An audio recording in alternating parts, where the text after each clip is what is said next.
Hello बच्चों, जेपीआईसी digital stream में आपका स्वागत है। बच्चों, आज के इस वीडियो में हम डिस्कस करने वाले हैं संबंध और फलन के नेक्स्ट एक्सरसाइज के बारे में। बच्चों, आपको पता है कि हम लोग अभी तक पढ़ चुके हैं संबंध के प्रकार और फलन के प्रकार।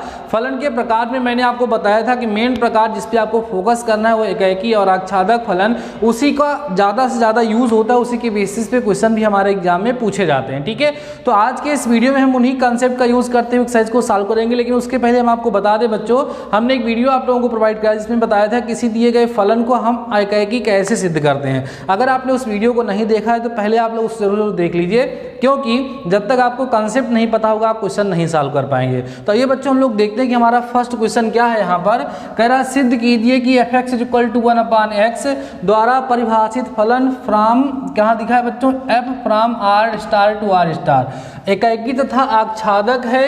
अतः r* जहाँ r* सभी ऋणात्तर वास्तविक संख्याओं का समुच्चय है। यदि प्रांत r* को n से बदल दिया जाए जबकि सह प्रांत पूर्ववत r* ही रहे तो भी क्या परिणाम सत्य होगा। मतलब यहाँ पर हमें एक फंक्शन डिफाइन करके दिया हुआ है। देखिए ध्यान से कैसे, यफ हमारा जो फंक्शन fx बच्चों क्या है, 1/x है, जो डिफाइन कहाँ है, r* से r* में। r* से r* माने ऋणात्तर का मतलब ये है कि यहाँ जीरो को लेने के लिए नहीं बोला, धनात्मक संख्याएं सभी बोल रहा है। धनात्मक का मतलब 1 2 3 4 5 6 7, इधर मतलब पॉजिटिव वाले जितने भी होंगे उसमें निगेटिव और जीरो को आपको छोड़ना, ऋणात्तर बोला है। ठीक है, तो हमें क्या करना है, पहले आपको इसको सिद्ध करके दिखाना है बच्चों कि एकाएकी है और साथ ही साथ आच्छादक है। फिर इसने कहा है कि इसके जो डोमेन है उसको थोड़ा सा अगर हम चेंज कर दें क्या तभी भी एकाएकी और आच्छादक होगा या नहीं होगा। तो आइए हम लोग यहाँ पर चेक करते हैं बच्चों। सबसे पहले हम इसके लिए बात करेंगे जब हमारा फंक्शन जो है बच्चों वो r* से r* में डिफाइन हो तब की बात करते हैं। तो हम लोग क्या कहेंगे, सबसे पहले एकाएकी दिखाएंगे। ठीक है, यहाँ पर एकाएकी लिख लेते हैं और मानते हैं बच्चों, माना x1, x2 belongs to r*। क्या है, ऋणात्तर वास्तविक संख्याएं। तथा इसके साथ ही साथ हम क्या मान लेते हैं बच्चों कि fx1 जो है वो बराबर है किसके, fx2 के। अब मान रखते हैं तो यहाँ पे कितना आ जाता है, 1/x1 = 1/x2, दोनों तरफ पलट दो तो क्या मिलेगा बच्चों, x1 = x2। अर्थात हमारा दिया गया फलन कैसा है, एकाएकी है। यहाँ क्या लिख देंगे, अतः फलन एकाएकी है। कैसा है बच्चों, एकाएकी है। ठीक है, अब हमें दिखाना है बच्चों आच्छादक। देखो आच्छादक कैसे दिखाते हैं इसको भी ध्यान से आप लोग सुनिएगा।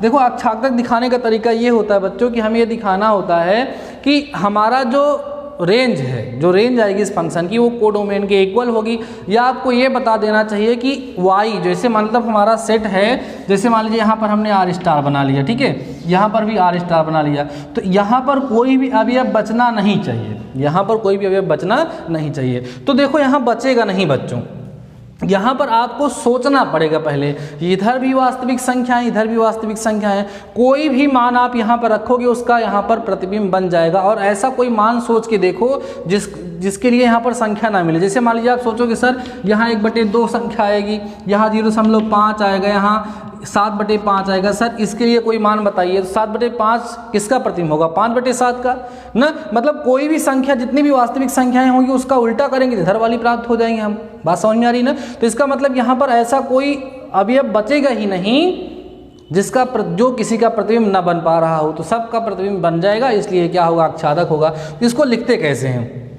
आप कहोगे चूंकि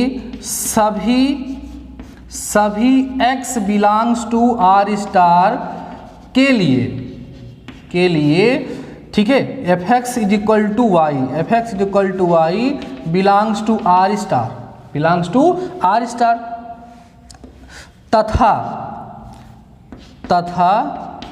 तथा for all y belongs to r*, this implies that x also belongs to r* ना। मतलब उल्टा भी आपको मिल रहा है, या इसको मत ही लिखिए आप लोग, यहाँ पर आप सिंपल से सभी x बिलोंग r* के लिए fx = y belongs to r*, या उसका उल्टा और अच्छा लिखना चाहें तो आप ज़्यादा अच्छा होगा, ऐसे लिख दीजिए, ऐसे बोलिए। देखिए आप कहोगे F X is equal to Y belongs to R star के लिए x belongs to R star, मतलब यहाँ पर हमें y में जितने भी अवयव मिल रहे हैं उन सब के लिए x में कोई ना कोई अवयव है जिसका ये प्रतिबिंब मिल रहा है, कोई अवयव बच ही नहीं रहा है। आप सिंपल सा लिख दीजिए अर्थात या अर्थात यफ एक क्या है बच्चों, आच्छादक फलन है, आच्छादक फलन है। अतः यफ एक एकाएकी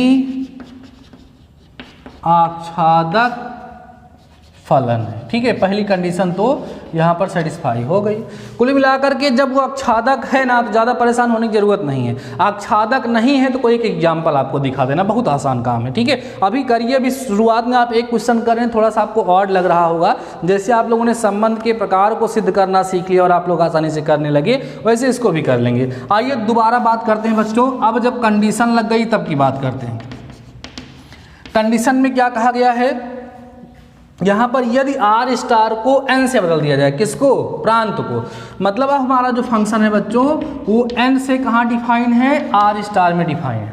और फंक्शन है क्या बच्चों, F X is equal to 1/x ही है, और हमें देखना है कि क्या अभी भी एकाएकी आच्छादक है या नहीं है। तो आइए पहले हम लोग यहाँ पर वही मानेंगे, माना x1, x2 belongs to natural number, तथा साथ ही साथ आप क्या मानोगे बच्चों, fx1 इज इक्वल टू क्या कर दोगे आप लोग यहाँ पर, fx2 कर दोगे। ठीक ना, अब देखो तो इससे क्या मिलेगा, 1/x1 is equal to 1/x2 मिल जाएगा। उल्टा कर दोगे बच्चों, x1 बराबर क्या होगा, x2 हो जाएगा। इसका मतलब ये तो पता चल गया कि फलन अभी भी हमारा क्या होगा बच्चों, एकाएकी होगा। फलन अभी भी क्या होगा, एकाएकी होगा। अब हम बात कर लेते हैं आच्छादक की, क्या फलन अभी भी आच्छादक होगा या नहीं होगा। तो सुनो बच्चों, देखो यहाँ पर आप इसको समझने का प्रयास करो, देखो ध्यान से। यहाँ पर मान लीजिए बच्चों हम यहाँ पर लिख देते हैं नेचुरल नंबर और यहाँ पर हम लिख देते हैं आर स्टार। ठीक है, ध्यान दीजिएगा, यहाँ पर क्या होगा, 1 2 3 4 5। यहाँ पर बच्चों आप एक काम करिए, यहाँ पर लिखिए 2, क्या लिख दीजिए 2 और 1/2 भी आएगा, 5 भी आएगा, समझ लो 5, बहुत सारी संख्याएं आएंगी। आप मुझे ये बताओ कि F X is equal to जो आपके पास 1/x दिया है, इस x की जगह पे 1 पुट करोगे तो 1 आएगा, इसका इमेज बन जाएगा। और x is equal to 2 put करोगे तो बच्चों 1/2 आएगा, 3 पुट करोगे तो 1/3 आएगा। बताओ ये 2 किसी का प्रतिबिंब बनेगा क्या, 2 किसी का प्रतिबिंब बनेगा क्या, नहीं बनेगा बच्चों, 2 किसी का प्रतिबिंब नहीं बनेगा। उसका रीजन क्या है कि 2 तभी बनेगा जब आप यहाँ पर क्या रखोगे, 1/2 रखोगे, और 1/2 आप रख नहीं सकते हो क्योंकि इसके डोमेन में केवल और केवल क्या बची है, नेचुरल नंबर बची हैं। ठीक है, तो आप यहाँ पर कह दोगे चूंकि कोई, ध्यान देना, चूंकि कोई x बिलोंग्स टू n नहीं है जिसके लिए, ध्यान देना बच्चों, जिसके लिए क्या हो जाए, F X is equal to हमें 2 मिल जाए। मतलब x का ऐसा कोई मान रख सकते हो, F X is equal to 1/x में क्या बोलो, F x equal to 1/x में x का कोई ऐसा मान रख दो, कोई ऐसी नेचुरल नंबर रख दो कि आंसर 2 आ जाए। कभी नहीं होगा, क्योंकि 2 तभी आएगा जब यहाँ पर 1/2 रखोगे ना बच्चों, तो 1/2 आपको मिलेगा ही नहीं। इसका मतलब x में कोई अभी ऐसा है ही नहीं जिसका प्रतिबिंब हमारा 2 बन जाए। इसका मतलब 2 तो किसी का प्रतिबिंब बन ही नहीं रहा है, 2 बच जा रहा है, और 2 बच गया तो ये आच्छादक नहीं रह गया बच्चों, ये क्या हो गया, अंतःक्षेपी हो गया। लिख देंगे अतः यफ क्या है, आच्छादक नहीं है ना बच्चों, क्या लिखेंगे, आच्छादक नहीं है। तो इसका मतलब यह है कि जब उस डेफिनेशन को हम चेंज कर देंगे, उसके डोमेन को हम चेंज करेंगे, तो दिया गया फंक्शन 1 तो बचेगा, मीन्स एकाएकी तो बचेगा, लेकिन आच्छादक नहीं बचेगा। ध्यान रखिएगा बच्चों, ऐसे ही आपको करना है। मतलब जब नहीं सिद्ध करना हो तो केवल और केवल एक ऐसा एग्जाम्पल बता दीजिए, इसके को डोमेन में एक ऐसा एलिमेंट निकाल के इसको दिखा दीजिए जो किसी का प्रतिबिंब ना बन पाए। ऐसे ही 3 इसी में होगा, देखो इसी में 3 भी होगा, 3 2 5 सब तो होगा, क्योंकि ये क्या है, रियल नंबर है, सब होंगे इसमें, तो 3 भी तो किसी का प्रतिबिंब नहीं बचेगा बच्चों, क्योंकि 3 अगर प्रतिबिंब आपको लाना है तो यहाँ पर 1/5 आपको रखना पड़ेगा, या मतलब 1/5 नहीं, 1/3 रखना पड़ेगा। 1/3 करोगे तब जाकर के 3 आएगा। समझ में आ रही होंगी बातें आप लोगों को। तो ऐसे बहुत सारे अवयव इसमें बचेंगे जो किसी के प्रतिबिंब नहीं बनेंगे। इसका मतलब इसका कोडोमेन जो होगा वो रेंज के इक्वल नहीं होगा। समझ में आ रही हैं बातें? इसलिए बच्चों यह आच्छादक नहीं होगा। तो आंसर आप क्या देंगे? कह रहा है जबकि सहप्रांत पूर्ववत न रहे तो क्या परिणाम सत्य होगा? कहोगे नहीं, परिणाम वही नहीं होगा, परिणाम बदल जाएगा। 1-1 तो होगा लेकिन 1-2 नहीं होगा। तो आशा करते हैं बच्चों ये सारे क्वेश्चन आप लोगों को समझ में आ रहे होंगे। अभी वीडियो को पास करिए और क्वेश्चन को नोट करिए, देन हम आपको बताते हैं question number 2। Before that pass the video and note down. देखते हैं बच्चों हम क्वेश्चन नंबर 2। देखिए क्वेश्चन नंबर 2 के कई सारे पार्ट्स हैं लेकिन सब ऐसे ही हैं। देखो एक बार मैंने सिखा दिया क्या किया और आच्छादक, तो आपको वैसे ही करना है, बहुत ज़्यादा उसमें परेशानी की जरूरत नहीं है। ठीक है, सब आप लोगों को आ जाएगा। ठीक है बच्चों, देखिए फर्स्ट पार्ट हमारा इसमें जो कह रहा है, पहले तो क्वेश्चन सुन लीजिए क्या कह रहा है। कह रहा है निम्नलिखित फलनों की एकाएक तथा आच्छादी गुणों की जांच कीजिए। मतलब आपको चेक करना है दिए गए फंक्शन एकाएकी हैं और फिर चेक करना है दिए गए फंक्शन आच्छादक हैं या नहीं है। पहला क्वेश्चन लेते हैं बच्चों। पहला क्वेश्चन हमें जो दिया है वो fx = x², ये तो फंक्शन डिफाइन है, लेकिन डिफाइन कहाँ से अब हमारा n से n में। मैंने आपको स्टार्टिंग में ही बताया था बच्चों, जब कभी भी किसी भी क्वेश्चन को आपको एकाएकी आच्छादक चेक करना होगा तो सबसे पहले आप ये देखेंगे वो फंक्शन कहाँ से कहाँ डिफाइन है, उसका डोमेन और उसका कोडोमेन देखेंगे। क्योंकि आपको मैंने सिखाया कि कोडोमेन और डोमेन के बदल जाने से फंक्शन का जो प्रॉपर्टी होती है एकाएकी आच्छादी होने का वो बदले से पहले क्वेश्चन में आप लोगों ने देखा। ठीक है, इसलिए आप लोग उसको ध्यान रखेंगे। तो सबसे पहले आइए हम एकाएकी की जांच करते हैं। कहेंगे माना x1, x2 belongs to natural number. ठीक है, तथा साथ ही साथ बच्चों और क्या मानते हो आप, fx1 = fx2 लेकर के आप चलते हो। तो fx1 का मतलब यहाँ रखोगे बच्चों x1 का स्क्वायर और यहाँ होगा x2 का स्क्वायर। तो यहाँ से बच्चों आपको x1 बराबर x2 मिल जाएगा। देखो इसके पहले भी मैं एक एग्जांपल में डिस्कस कर चुका हूँ। अगर यहाँ पर रियल नंबर होता तो x1 बराबर ना होता x2 के, उस केस में x1 बराबर + -x2 होता तो x1 x2 बराबर ना होता, तब ये क्या ना होता, तब ये एकाएकी ना होता। जैसे जैसे जैसे अभी इस केस में आप बात करोगे सेम फंक्शन है। देखो fx = x², z से z में डिफाइन, मतलब यहाँ इंटीजर भी आएंगे, पॉजिटिव नेगेटिव दोनों आएगा, तब ये एकाएक नहीं होगा। देखो क्वेश्चन सेम है, बस उसके डोमेन और कोडोमेन देखो फर्स्ट सेकंड थर्ड तीनों वही हैं, लेकिन यहाँ पर डोमेन और कोडोमेन को बदल करके खेल कर रहा है, तो वही आपको ध्यान देना है। तो बच्चों यहाँ पर तो ये क्या होगा, एकाएक होगा। ठीक है, ये क्या होगा, एकाएक होगा, अर्थात इसको हम बोलते हैं क्या बच्चों, इंजेक्टिव बोलते हैं। तो ये दिया गया फंक्शन तो हमारा एकाएक हो गया।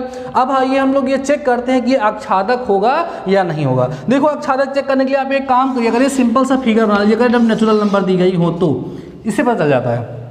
देखो यहाँ पर नेचुरल नंबर माने 1 2 3 4 5 इस तरीके से होंगी। ठीक है, डॉट डॉट डॉट। यहाँ पर भी क्या होगा, 1 2 3 4 5 6, ठीक है, 1 2 3 4 5 6 7 डॉट डॉट डॉट। अब देखो बच्चों इसका किससे रिलेशन होगा, 1 से, क्योंकि 1 का वर्ग 1 होता है, 2 का वर्ग कितना होगा बच्चों, 4 होगा, 3 का वर्ग कितना होगा बच्चों, 9 होगा। अब मुझे बताओ किसका वर्ग 2 होगा, किसी का वर्ग 2 होगा क्या, √2 का वर्ग 2 होगा, लेकिन √2 तो इसमें अंदर है ही नहीं।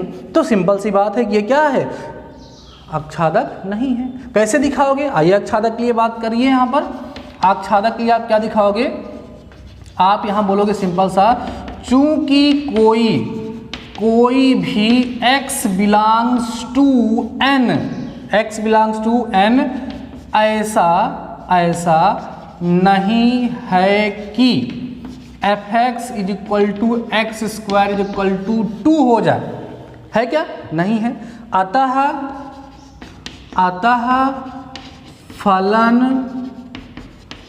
आच्छादक नहीं है, अतः फलन आच्छादक नहीं है। समझ गए बात हमारी, कितना आसान है क्वेश्चन को सॉल्व करना, बस यही आप लोगों को बच्चों दिखाना है। तो अब सेकंड के और सारे पार्ट को हमें सॉल्व कराने की शायद ज़रूरत नहीं है, आप लोग इसको समझ गए होंगे और कर भी सकते हैं। और हम बताएं बच्चों, अगर जो मैं आपको इंट्रोडक्शन बताता हूँ, परिचय बताता हूँ, उस इंट्रोडक्शन को अगर आप ध्यान से समझ लें, उसमें दिए गए एग्जाम्पल को ध्यान से समझ लें, साथ ही साथ जो एक्सरसाइज के हम क्वेश्चन कराते हैं उसको सॉल्व कर लें आसानी से, तो आपको एक्सरसाइज सॉल्व करने में कोई प्रॉब्लम होने वाली है ही नहीं। आराम से आप लोग एक्सरसाइज को सॉल्व कर लेंगे। और जो क्वेश्चन नहीं आएंगे, जैसे हमने एक्सरसाइज 1.1 के उन क्वेश्चन को सॉल्व कराया है जो आप लोगों को नहीं आ रहे थे, तो आप वो मेरे पास सेंड कर सकते हो। बच्चों इस वीडियो के माध्यम से छोटा सा मैसेज भी आपको हम देना चाहेंगे।